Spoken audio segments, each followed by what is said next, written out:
Elvis Presley stood in the dimly lit studio, his eyes scanning the room. The air was thick with the hum of anticipation, the smell of cigarette smoke, and the sweat of a dozen people waiting for magic to happen. It was January 13th, 1969, and this was no ordinary recording session. This was the moment Elvis needed to prove he still had what it took. The studio, American Sound Studio, was a far cry from the glitz and glamour of Hollywood. It was a converted dairy barn in the heart of Memphis, a place where the city's best musicians came to create hits. Elvis had never recorded here before, but he was about to change that. Marty Lacker, Elvis's friend and former manager, had been the one to suggest it. "Elvis, you've got to record here. Chips Moman is the hottest producer in the business, and that Memphis sound is perfect for you." Marty had insisted. Elvis, always one to take a chance, had agreed. But now, standing in the studio, he felt a mix of excitement and nerves. Chips Moman, the studio's legendary producer, walked up to Elvis with a confident smile. "You ready, Elvis?" he asked, his southern drawl thick with excitement. Elvis nodded, his eyes locking onto the band. They were the American Sound Band, a group of the best session musicians in the South. Reggie Young on lead guitar, Tommy Cogbill on bass, Bobby Emmons on piano, and Gene Chrisman on drums. They were known for their tight, punchy sound, and Elvis knew they were the key to his comeback. The first song they played was Long Black Limousine, a haunting ballad that set the tone for the session. Elvis stepped up to the microphone, his voice filling the room with a raw, emotional power. The band fell into a groove, and the song came to life. When they finished, the room was silent for a moment, and then everyone broke into applause. But Elvis wasn't satisfied. He wanted more. He wanted to show the world that he was still the king. The next song was In the Ghetto, written by Mac Davis. When Mac played it for Elvis, the king initially hesitated. The song's message about poverty and struggle seemed too political, too controversial. But Chips Moman, using his famous reverse psychology, convinced Elvis to give it a try. "Elvis, this is a hit song," Chips said, his eyes locking onto Elvis's. "If you don't want to do it, I'll give it to Joe Tex or Joe Simon." Elvis's competitive spirit kicked in. "No, I'll do it," he said, determination in his voice. The recording of In the Ghetto was electric. Elvis poured his heart into the lyrics, and the band played with the intensity that left everyone in awe. When they finished, Elvis listened to the playback, his eyes closed. When the song ended, he took a deep breath. "Whoa," he said, his voice filled with amazement. The session continued late into the night, and Elvis recorded song after song. Kentucky Rain, Don't Cry Daddy, and Suspicious Minds were among the hits that would come out of those 10 days. Each song brought Elvis closer to his goal of proving he was still relevant. But the real magic happened when it came time to record Suspicious Minds. The song, written by Mark James, had been a minor hit, but in Elvis's hands it became something special. The band played the song with a tight, driving rhythm, and Elvis's voice soared. It took only 4 takes for him to nail it, and everyone knew they had a hit. Yet the recording session wasn't without its drama. Tom Diskin, Colonel Parker's right-hand man, and Freddie Bienstock of Hill and Range tried to strong-arm Chips into giving up half the publishing rights to Suspicious Minds. Chips, never one to back down, stood his ground. "Look, gentlemen, I thought we were here to make hit records," he said, his voice steely. "If that's not the case, you can take your tapes and get the hell out of here." Elvis, who had been listening, stepped in. He knew the song was gold, and wasn't about to let them ruin it. He took Diskin, Bienstock, and Harry Jenkins aside, and told them that he was recording the song, no matter what. The session continued, and by the time it was over, Elvis had recorded 36 songs. The album, From Elvis in Memphis, would go on to be one of his best, with 4 singles charting on Billboard's Top 40. In the Ghetto and Suspicious Minds would become million sellers, and Suspicious Minds would hit #1, marking Elvis's first #1 hit in 7 years. As Elvis left the studio that night, he felt a sense of satisfaction he hadn't felt in years. He had reclaimed his throne, and the world would soon know it. The king was back. "The night I told Judy I wanted to marry her, she didn't react the way I hoped. 'You're crazy,' she shot back. 'I'm engaged.' Her fiancé, Jimmy James, was a multimillionaire in Florida, but that didn't bother me much. I was determined to win her heart. I asked her where Jimmy was, and she told me he was in Miami. "Well then, he's lost you already," I said, trying to sound cool, like a poor man's Cary Grant. It was unlike me to be so bold, but Judy brought out a side of me I didn't know existed. Our conversations and time together were mostly on the set, but after a few days, I managed to get her to go on a date with me. I started courting her the old-fashioned way: flowers, cards, and phone calls. We built a strong relationship without things getting too serious. Judy was not just beautiful on the outside, she was also kind, honest, and unselfish. She was an accomplished actress too. From 1966 to 1968, she was the "And Away We Go" girl on the Jackie Gleason Show. She appeared in movies like The Gatlin Gun, Coma, and Airport, and TV shows like Dragnet, The Mod Squad, Marcus Welby, MD, and It Takes a Thief. She even had 2 recurring roles on the Beverly Hillbillies. What impressed me most about Judy was her strong moral values. On one of our movie sets, the director asked her to go topless, even though it wasn't in the script. Judy refused, and instead of firing her, the director wrote a new part for another actress. Later, she was offered a role in MASH, but the part required her to be topless. Judy, who was raised in a religious home, refused again.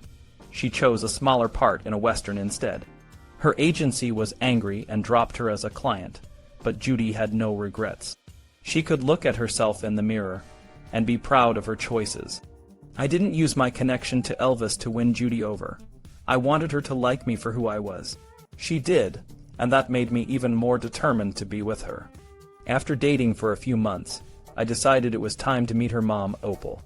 I asked Judy if her mom was an Elvis fan, and she wasn't sure. I told her I could arrange a meeting with him, and she was skeptical at first, but it turned out her mom was a fan.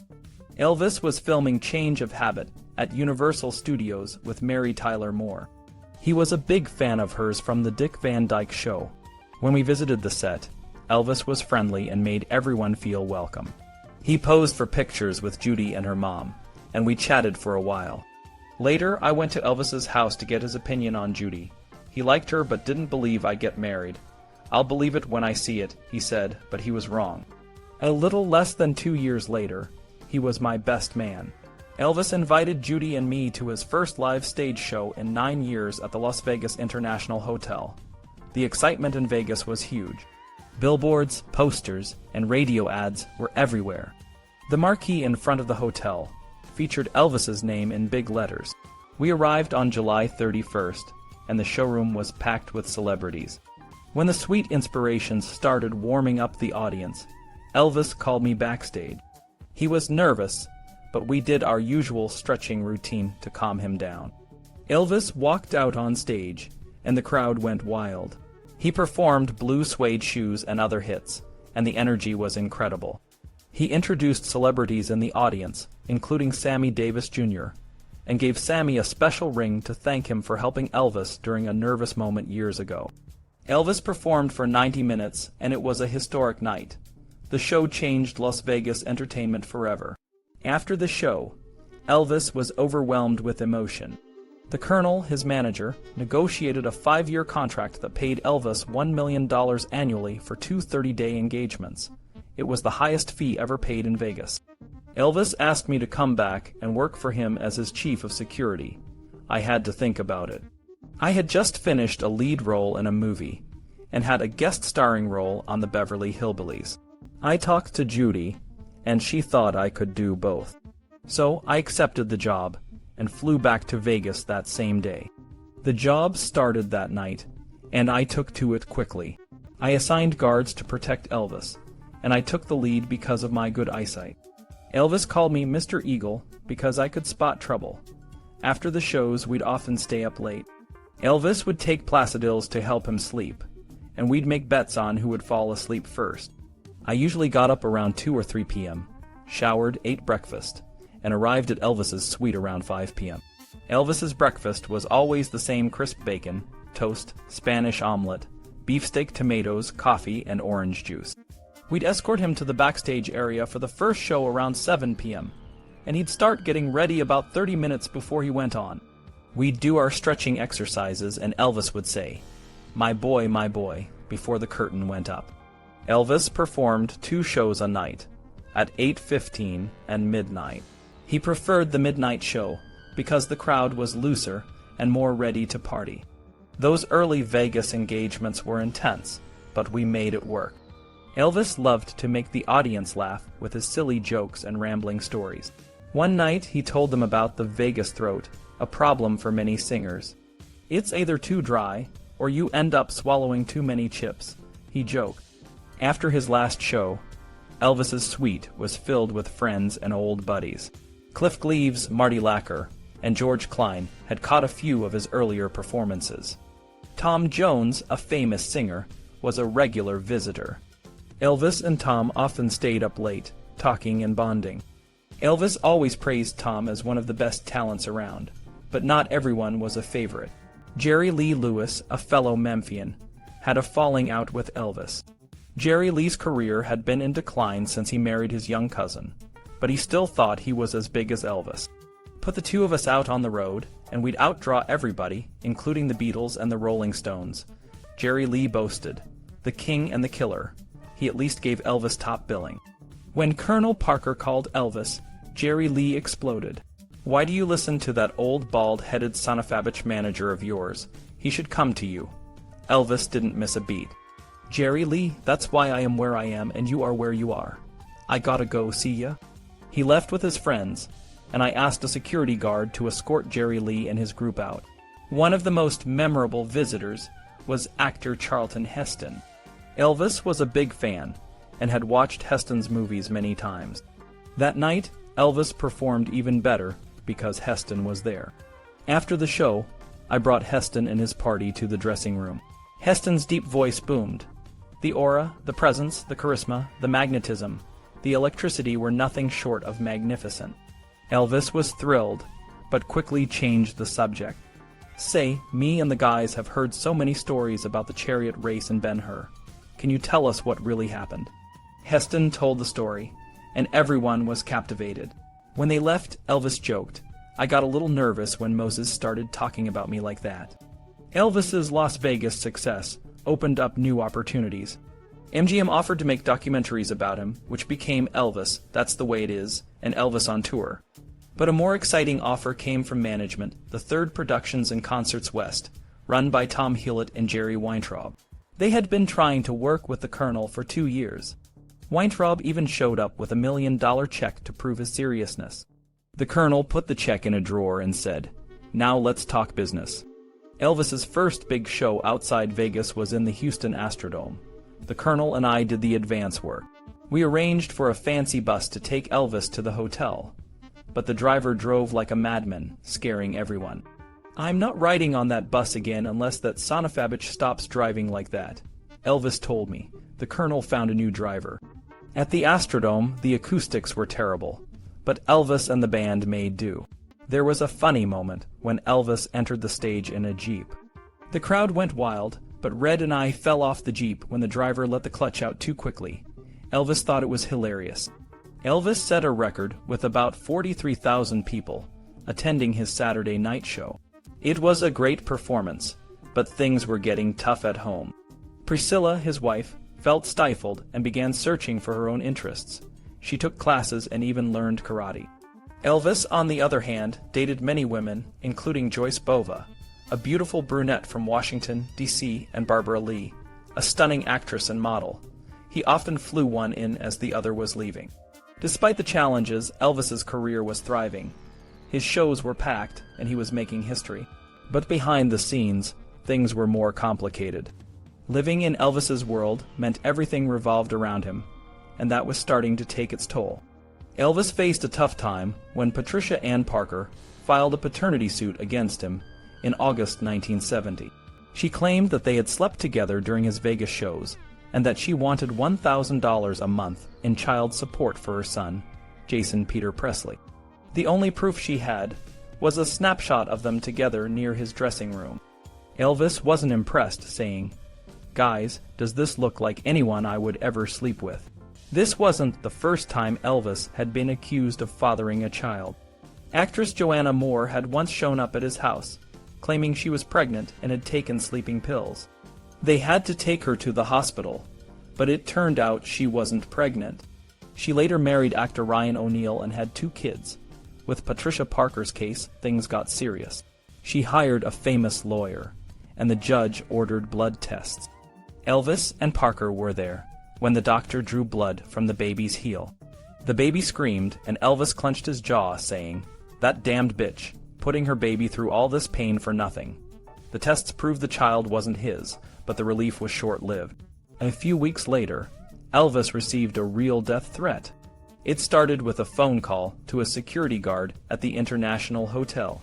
The caller said there was a plot to kidnap Elvis, and the same person called Joe Esposito, saying Elvis would be shot at his show on August 30th. They demanded $50,000 to reveal the identity of the shooter.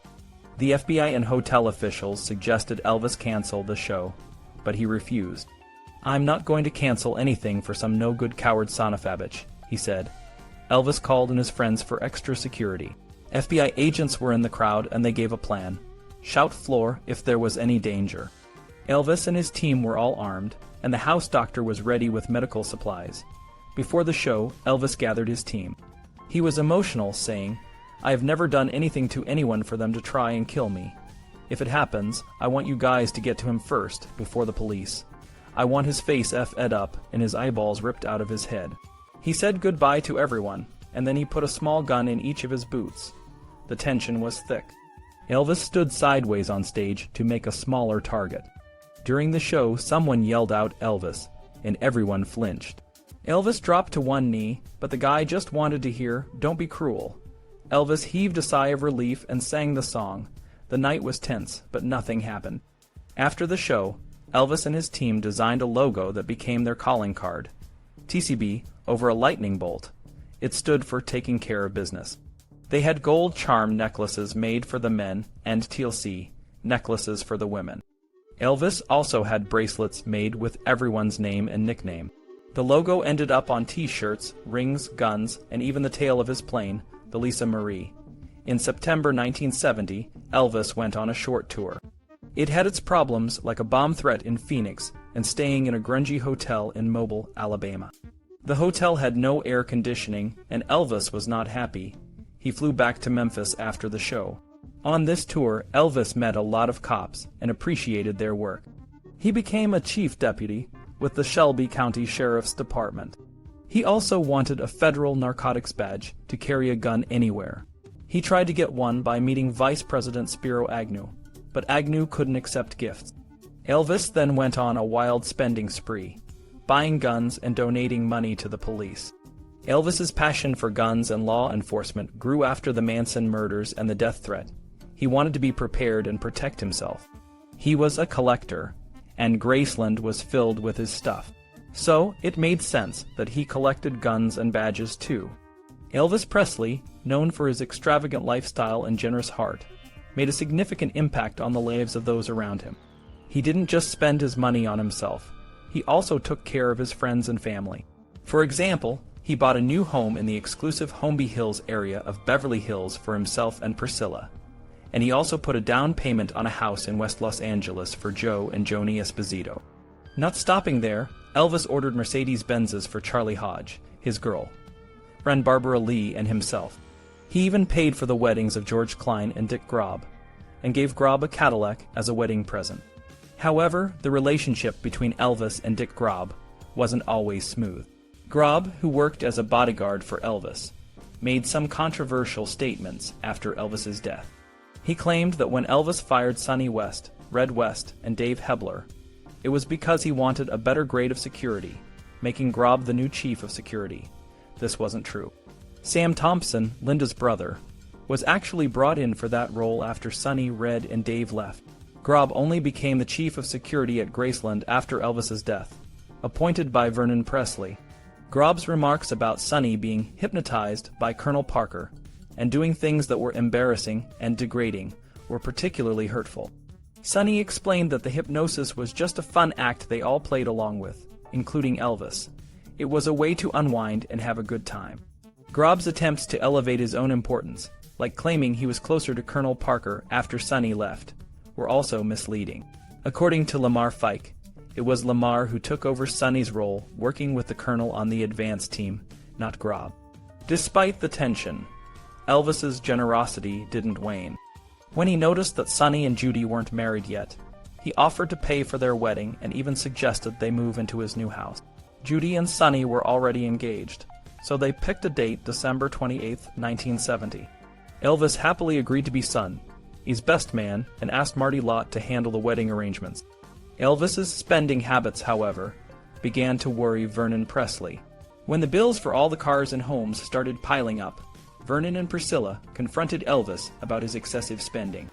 Elvis, never one to back down, argued that he earned the money and could spend it as he pleased. This led to a heated argument, and Elvis stormed out of Graceland, heading to Washington, D.C. In D.C., Elvis checked into the Hotel Washington and called a girlfriend, Joyce Bova. After that, he flew to Los Angeles, where he met Jerry Schilling and Gerald Peters. On the plane, Elvis made friends with 2 stewardesses and a Vietnam veteran. He insisted on giving the veteran all the cash they had, including the $500 Jerry had brought. Once in L.A., Elvis had a doctor treat an allergic reaction he had from chocolate and medicine. He then flew back to Washington, D.C., where he learned that Senator George Murphy was on the same plane. Murphy suggested Elvis write a letter to President Nixon to meet with Bureau of Narcotics and Dangerous Drugs Director John Ingersoll and FBI Director J. Edgar Hoover to get a badge as a federal agent at large. Elvis wrote a heartfelt letter to President Nixon, expressing his concern about the drug culture and his desire to help the country. He checked into the Hotel Washington under an alias and waited for a response. The next morning, he visited the Bureau of Narcotics, where he met with Deputy Director John Finlater. Elvis offered a $5,000 donation, which was declined, and asked for a narcotics badge, which he was told he could only get from the president. Back at the hotel, Elvis received a call from Jerry, who informed him that President Nixon wanted to meet him. Elvis, dressed in his signature flamboyant style, was taken to the White House. Secret Service agents were wary of the box he carried, which contained a commemorative Colt .45 pistol. They accepted the gift on Nixon's behalf, but kept it out of the Oval Office. Elvis met Nixon, who commented on his unique fashion sense. They discussed the war on drugs, and Elvis pushed for Jerry and Sonny to join them.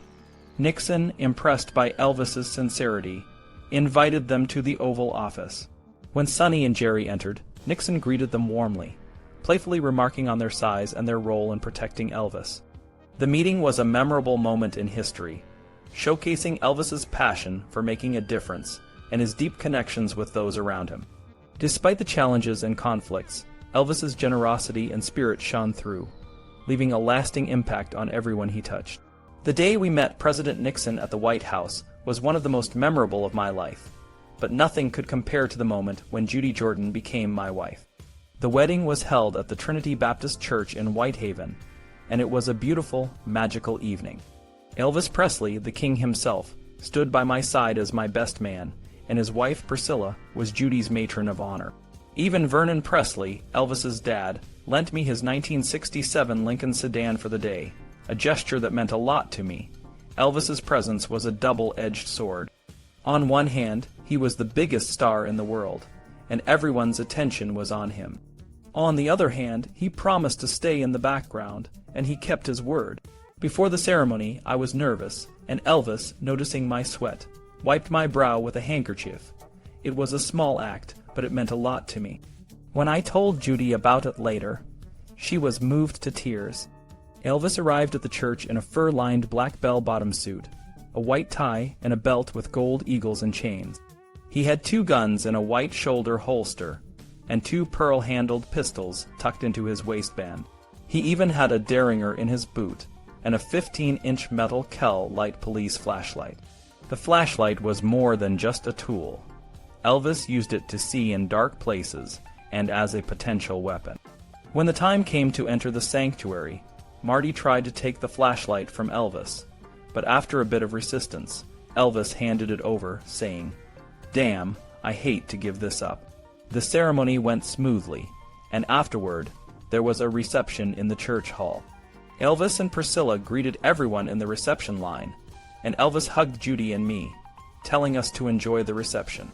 He even invited us to Graceland for another celebration after the reception. At Graceland, we opened presents from our friends and Elvis and Priscilla. Later, when Judy and I moved to California, Elvis gifted us a Mercedes 280 four-door sedan. At the Graceland reception, a famous picture of the Memphis Mafia was taken. Sheriff Roy Nixon had given us our deputy badges a few weeks earlier, and we were all wearing them. The room was filled with friends and family, and Elvis, being the charismatic person he was, had our wedding photographer, Frank Carroll, take a picture of us with the badges. We all gathered around Elvis, who was sitting like a don, surrounded by the Memphis Mafia and friends.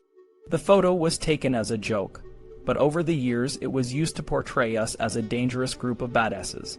The truth was, we were just a bunch of guys having fun. After the party, Elvis suggested we all go to the Memphian to see a movie. I politely declined, explaining that Judy wouldn't be happy if I went to the movies on our wedding night. Elvis laughed and agreed.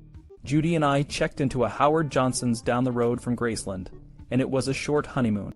2 days later, Elvis organized a trip back to Washington, D.C., where he hoped to meet with J. Edgar Hoover, the head of the FBI, to discuss law enforcement strategies. When we arrived at the FBI building, we were greeted by 2 agents who asked us to leave our weapons in the limos. I took out my gun and others followed suit. Elvis, always the showman, removed guns from his twin shoulder holsters, his front waistband, and even his back waistband. The agents were stunned as the guns piled up. Later, when Elvis went to the restroom, a small pistol fell out of his waistband. The agents, trying to maintain their composure, pretended not to notice. Despite all the effort, Elvis never got to meet J. Edgar Hoover. The FBI had a 633-page dossier on Elvis, and a memo noted that Elvis's appearance and behavior made him an unsuitable person for the director to meet. Elvis's growing concern about drug use led him to recruit his stepbrothers, David, Ricky, and Billy Stanley, to act as his personal narcs at Hillcrest High School. He wanted them to report any drug activity they saw. When David expressed concern about the potential danger, Elvis said they would be put under the Federal Witness Protection Program if needed. However, the most memorable time Elvis used his badge was when he confronted James Cawley, a member of his entourage. James, known as Hamburger James for his role in fetching burgers, had a bad habit of lying and stealing. He forged Elvis's signature on checks and even took personal Polaroid photos of Elvis and Priscilla.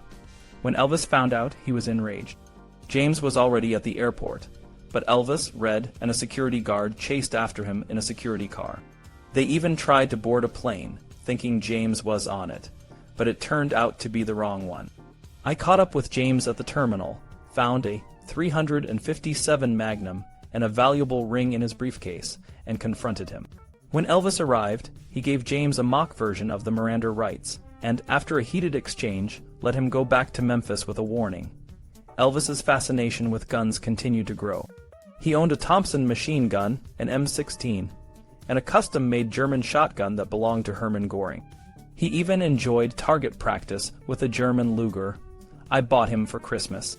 Despite the chaos and the challenges, our bond as friends and the Memphis Mafia remained strong. We were more than just a group of guys. We were a family, and we had each other's backs through thick and thin. Elvis had a thing for unique weapons. One of his favorites was a special .45 rifle that could turn into a fully automatic gun with a simple trick: just drop a ball bearing into a slot. A guy from Utah made it for him, and Elvis was thrilled. But one day, while practicing at Graceland, the gun exploded in his hands. It could have seriously hurt him, especially his eyes. After that, he stuck to trusted brands like Smith & Wesson and Colt. For target practice, Elvis used a shed door near his office. Sometimes it sounded like a wild gunfight back there. One day his dad, Vernon, came out and told Elvis he was going to kill someone if the shooting didn't stop. Elvis reassured him, saying, "Daddy, I'm a damn good shot. I'm just shooting at the shed door. No one's in danger." Elvis wasn't content with just guns and badges. He also bought police equipment like a radio, handcuffs, and a blackjack. He even got a blue light for his Lincoln Mark IV and started patrolling the streets of Memphis. He'd pull over speeders and give them a friendly warning, sometimes even an autograph. In 1970, Elvis received a big honor. The Junior Chamber of Commerce named him one of the 10 outstanding young men in America. It was a prestigious award, and past winners included John Kennedy, Richard Nixon, and Henry Kissinger. Elvis flew to Memphis for the ceremony, where he met George H.W. Bush. They chatted, and Elvis was impressed by Bush's manners. Back in Las Vegas, Elvis was preparing for a new show. He was feeling playful and did some wild things on stage. He wore a gorilla mask, used a laugh box, and even had a water fight. He also gave long speeches and karate demonstrations. Sometimes he'd sing Happy Birthday to band members, even when it wasn't their birthday. In 1971, Elvis moved Judy and me into his new house in Holmby Hills, along with Priscilla and Lisa Marie. He gave me a shotgun to keep in my room for safety. He also hired a security guard named Al Strada. One night, Al fell asleep on the job, and Judy caught him. I had to give him a stern warning, but he learned his lesson and became a trusted friend. Elvis loved his daughter, Lisa Marie, but he didn't do much parenting. Priscilla handled most of it. Lisa Marie was smart and knew how to get what she wanted. She'd tell staff members, "I'm gonna tell my daddy and you'll be fired." It worked on some of them. Elvis and Priscilla's relationship was getting tense. Elvis was edgy and temperamental, partly because of his dependency on Dexedrine to control his weight.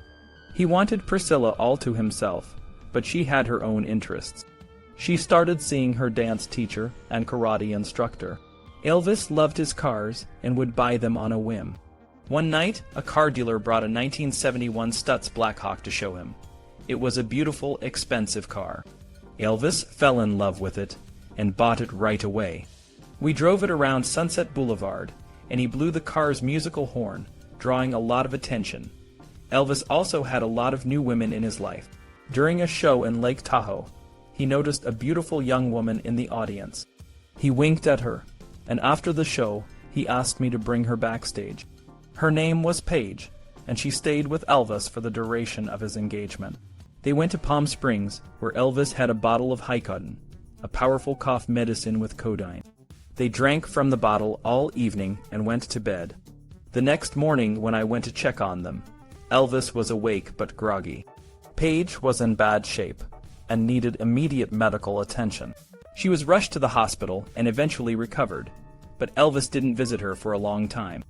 Another time, Elvis invited some female fans to his house in Palm Springs. They hung out and had fun. One of the girls had a long tongue, and Elvis playfully called her Lizard Tongue. When Priscilla found a letter from Lizard Tongue addressed to me, she got angry and told Judy about it, causing trouble in our marriage. Priscilla apologized to me later, but it was too late for Judy. Priscilla and Elvis's relationship continued to deteriorate. They spent Christmas at Graceland, but Priscilla was distant. Elvis gave her money for Christmas, but she didn't want it. She left for Los Angeles with Lisa Marie the next day. It was clear things were changing between them. Elvis's world was spinning out of control, and it all came to a head one night in Las Vegas. Priscilla had just walked out, and Elvis was crushed. He had given her everything, but it wasn't enough.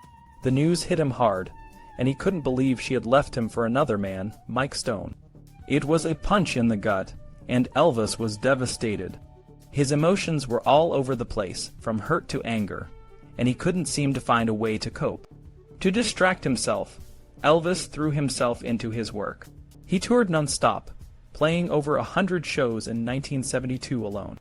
He even recorded a new hit, Burning Love, which soared to number 2 on the charts. Red, one of his closest friends, wrote a song called Separate Ways about Elvis and Priscilla's split, and it became another hit. Despite the pain, Elvis's music was still bringing joy to millions. Elvis also played at Madison Square Garden in New York for the first time. Fans camped out for weeks to get tickets, and he sold out 4 shows in a row. It was a huge success, and the live album released right after the shows sold over 3 million copies. But even with all this success, Elvis was still struggling with his personal life. In the midst of his tour, Elvis met a young woman named Linda Thompson. She was smart, beautiful, and didn't back down to him. They hit it off immediately, and Linda became a constant presence in Elvis's life. She was a breath of fresh air, and Elvis was smitten. But even with Linda, Elvis couldn't stay away from the ladies. He dated other women, including Sybil Shepherd and Sheila Ryan, a Playboy playmate. It seemed that his breakup with Priscilla had freed him to live life to the fullest, or at least try to. Despite his success, Elvis was still battling his demons. He was using more pills and guns, and his behavior was becoming erratic. He'd shoot up hotel rooms, TVs, and anything else that caught his eye. He even blew up a TV set during a dinner with Lisa Marie, because he didn't like what he was seeing. But beneath the tough exterior, Elvis was hurting. Colonel Parker, Elvis's manager, had big plans for 1973. He arranged for Elvis to perform a concert in Honolulu, Hawaii, which would be broadcast via satellite to over 40 countries. The concert, Aloha from Hawaii, was expected to reach over 1 billion people. It was a monumental event, and Elvis was determined to make it perfect, but there was a problem. Elvis was overweight, and Marty Pizzetta, the producer of the show, told him he needed to lose weight. Joe, Lamar, and I had just lost weight on a strict diet, and Elvis asked me to go on the diet with him. We started a 30-day regimen, eating bland foods and taking daily injections to burn fat. It was tough, but Elvis was committed. As the date of the concert approached, Elvis was nervous but determined. The Aloha special would be the pinnacle of his career, and he was ready to show the world that he was still the king of rock and roll. Despite everything he had been through, Elvis was about to make history once again.